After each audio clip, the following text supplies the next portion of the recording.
¿cuántos millones de dólares están dispuestos a perder antes de ajustar el rumbo?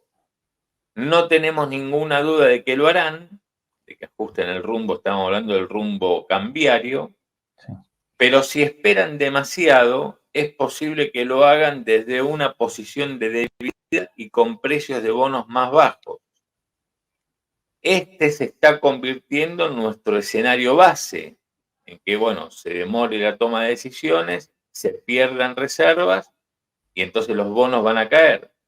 Es por eso que estamos, dice Jeffrey, reduciendo a neutral nuestra posición en la Argentina, sin abordar los desequilibrios cambiarios. Estoy leyendo textualmente el informe que salió hace un ratito a las casillas de correo de los clientes de Jeffries y dice, sin abordar los desequilibrios cambiarios, será difícil sostener un repunte de los precios de los bonos. Estamos preparados para volver a una postura más alcista tan pronto como nos sintamos más convencidos de que el gobierno argentino está a punto de abordar justamente esos cambios, para recuperar reservas. Las reservas, a ver, están otra vez, digamos, en la mira, en la lupa de los inversores, tal cual acá lo había comentado Amílcar, ¿no? Habías dicho vos la semana pasada que si no aparecía un banco central comprando rápidamente reservas y íbamos a empezar a ver, vos hablaste del corto plazo y alguna turbulencia cambiaria, alguna turbulencia, sí, lo que estamos viendo un poco. Sí, más que nada, o sea, tuvimos ya un primer semestre que no se va a repetir en el segundo, eso ya estaba descontado porque la estacionalidad no de la liquidación, y también hoy tenemos una normalización de importaciones que no se venían pagando y ahora se pagan por completo, y la estacionalidad también de la energía que te implica que tenés que importar energía, se te vuelve o empatás o perdés algo de reserva. Ayer el Banco Central perdió 76 millones de dólares. Veamos así la dinámica de esto de junio, prácticamente estás en cero, o sea, no acumulaste, dejaste de acumular. Probablemente se te anticipó un poquito eso. Junio debería tener un saldo positivo, pero bueno, esa es la foto de hoy. Detrás, bueno, siempre hablamos de la cuestión cambiaria, el atraso cambiario y demás, del blend que te quita parte de la oferta, todas esas cuestiones que obviamente dejan un banco central que empieza a o estar en neutro o perder reservas. Ahora, acá lo que estamos viendo es esto, ¿no? Lo que vos estás contando, la dinámica, digamos, qué es lo que está preocupando, y fíjense, la última barrita es mínima, cuando efectivamente el Banco Central venía comprando reservas, pero se esperaba que en junio también comprara muchos dólares. Pero bueno, eso un poco se anticipó, probablemente podía ser hasta julio, pero bueno, hoy estás empatado o abajo. Ahora, el tema es que ya en el segundo semestre eso claramente no estaba, no, la dinámica se revierte, y siempre más o menos yo tenía el cálculo que en los años que tenía Cepo, entre agosto y noviembre perdía cerca de 2.000 millones de dólares, así que ahí tenés un tema, ¿no? Que ya tenías por la estacionalidad. En total, digamos, claro, esto es en el importante. periodo en Agosto promedio. Noviembre, Perdía el cerca Banco de Central 2.000 millones de dólares. pierde 2.000 millones de dólares. Entonces bueno, sí. Es claro que tenías un bache y también tenías que, o sea, si vos decís, bueno, toda la parte comercial o liquidación del agro no te va a acumular, ¿por dónde vos podés sostener un nivel de reservas que hoy prácticamente las netas, digamos, están en cero? Venías de menos 11.500 a cero. O sea, acumulaste más de 17.000 millones, pero con lo que tuviste que pagar, más algunas cosas que se fueron en el camino, nada más tenés cero de reservas netas. Y tenés julio muchos pagos de deuda que tenés que hacer porque tenés que pagar al FMI, a los bonistas privados que vencen los bonares y globales, y ya te empieza a vencer la primera cuota de BOPREAL, y también tenés algo de organismos internacionales, no son vencimientos estratosféricos, pero bueno, para lo que es Argentina son cerca de 3.800 millones de dólares. Eso, si vos no haces, o sea, probablemente algunos de los bonos los tiene el Estado, algunos se van a quedar en las reservas y demás, pero tenías un bache entre esto y lo que te puede aportar dólares. Hay dos cuestiones clave que te pueden aportar dólares. Por un lado, la salida de ley base más blanqueo, que te ingresen dólares que se queden en los depósitos y eso te aumente ahí el nivel de reservas. Y otros son dólares financieros, o sea, ahí tenés, bueno, una parte también puede ser el RIGI, pero bueno, yo creo que eso con el cepo y todo, capaz que va a tardar un poquito en entrar fuerte. Pero bueno, tenés esas dos cuestiones. Y después, si no, un puente de dólares que te permita no solo poner reservas más positivas, sino que también te permitan un intento de salida del cepo. Entonces, en todo este contexto, la pregunta, creo, del mercado es, primero, bueno, ¿no vas a acumular reservas? Bueno, lo que decía el fondo el banco de inversión, ¿no? Te dice, bueno, si tenés menos reservas, o sea, baja la reserva, sube el riesgo país, o sea, no tenés con qué pagarme. Y después tenés, o estoy en duda con esto. Y después es la salida del cepo, o sea, ¿qué driver tenés para que los bonos suban? Y que salgas del cepo. Pues si vos no salís del cepo, los bonos no sé cuánto tienen para estirar para arriba. Yo creo que esos 60 que tocaron el AL30, por ahí ese pico, puede ser el techo. Y si no tenés una noticia con respecto al cepo, ahí está la incertidumbre. Y además de toda esta dinámica que es de la economía, en realidad del comercio de exterior y de la dinámica de reserva, tenés ruido político. O sea, porque en realidad vos decís, bueno, Argentina puede tener financiamiento de afuera, algún préstamo del FMI, dólares frescos y demás. Pero en los últimos días hubo ruido justamente con el fondo, que es el que quizás te pueda aportar la mayor cantidad de dólares. Hubo ahí una cierta interna, ¿no? O sea, estuvo claro que Milei tuvo un entredicho con Valdés y, o sea, todo lo que trascendió. Pero en realidad el punto clave, y si vamos más que nada a lo que se habló, porque el ruido apareció a partir de la octava revisión del fondo, yo creo que aparte de la crítica del atraso cambiario, que eso ya estaba, que hay que quitar el blend, todo eso ya estaba en el anterior.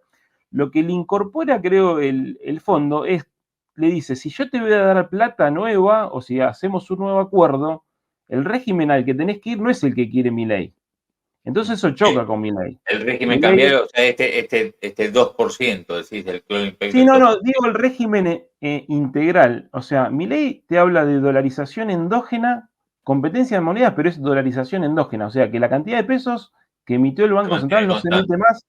Claro. Y después entran dólares y la economía se va dolarizando.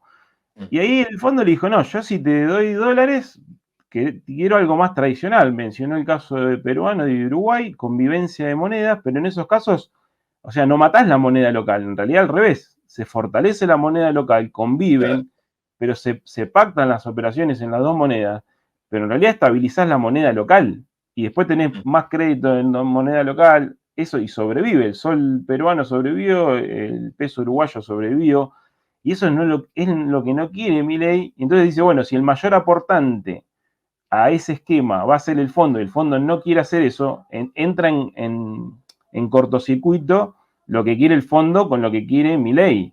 Entonces, si no están esos dólares, ¿cuándo abrís el cepo? Esa es la pregunta del mercado. Entonces, ponele que requiera mayor negociación o llegar a un punto medio, o sea, y ponerle que haya un acuerdo. Pero bueno, en el fondo, toda esa incertidumbre se paga con una dinámica de reserva que va cayendo, no sabemos si se acuerda con el fondo y a qué esquema vamos. Bueno, eso es clave, ¿no? No es lo mismo ir a un esquema tipo el de Sturzenegger, que usaba más tasa de interés y menos intervención y el tipo de cambio más libre, que ir a un esquema más rígido, ¿no? Donde el tipo de cambio esté bastante intervenido, para eso necesitas poder de fuego y necesitas más dólares. Entonces ahí creo que estás pulseando con eso. Y bueno, el informe que vos hablabas de 1816 va apuntando a eso, ¿no? A esa pregunta. ¿Cómo se abre el cepo? ¿Cuándo se abre el cepo?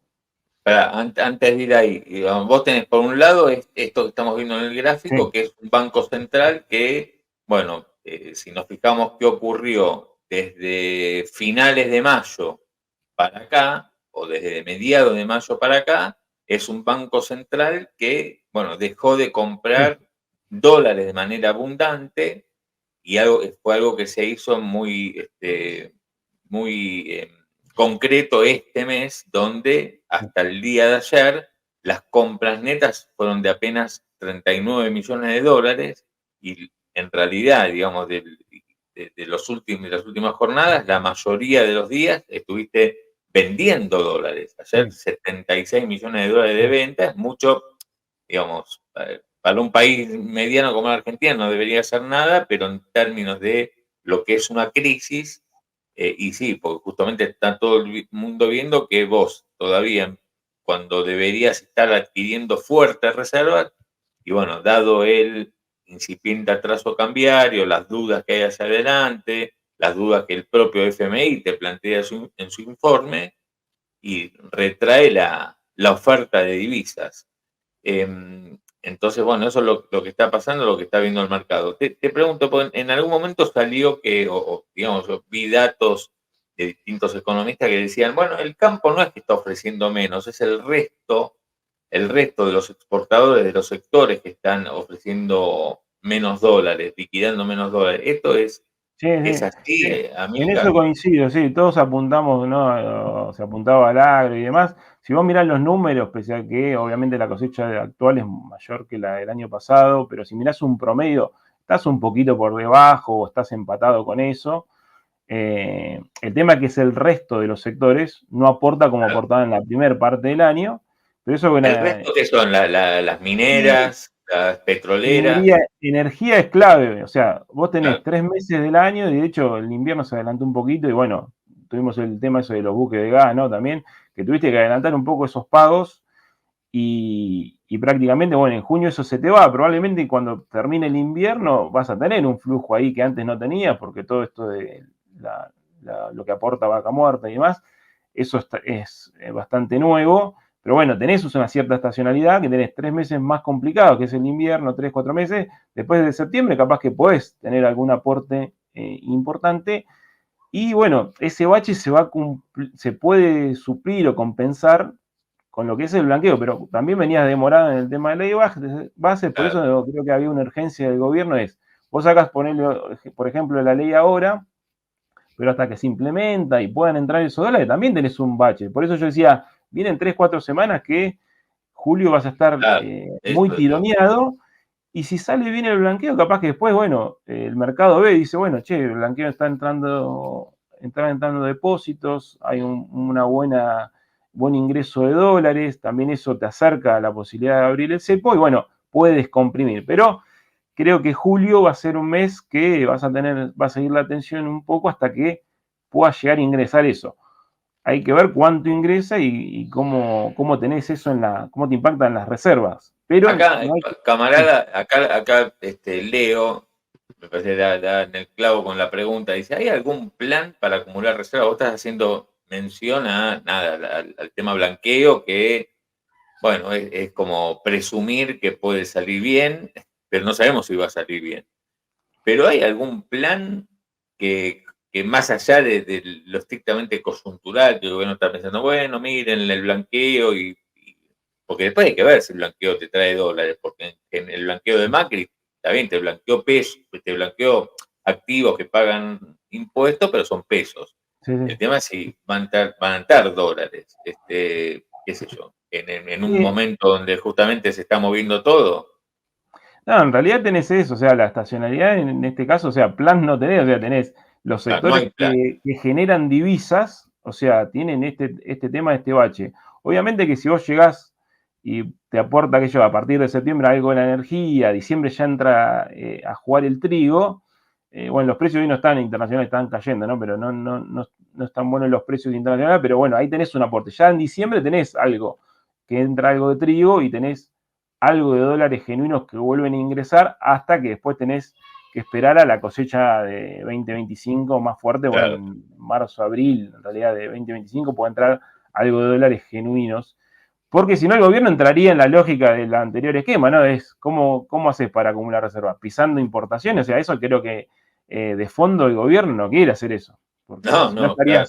estarías en el mismo esquema anterior, con un ajuste mayor, pero un esquema, o sea, si no empezás a entrar en esa lógica, es pisando importaciones, o sea, haciendo cosas que te van a jugar y pasar una factura tanto en actividad como en precios, ¿no? Porque vos si vas Sí, a sí, hacer. Pero bueno, ahí sí. por eso no lo veo por ese lado.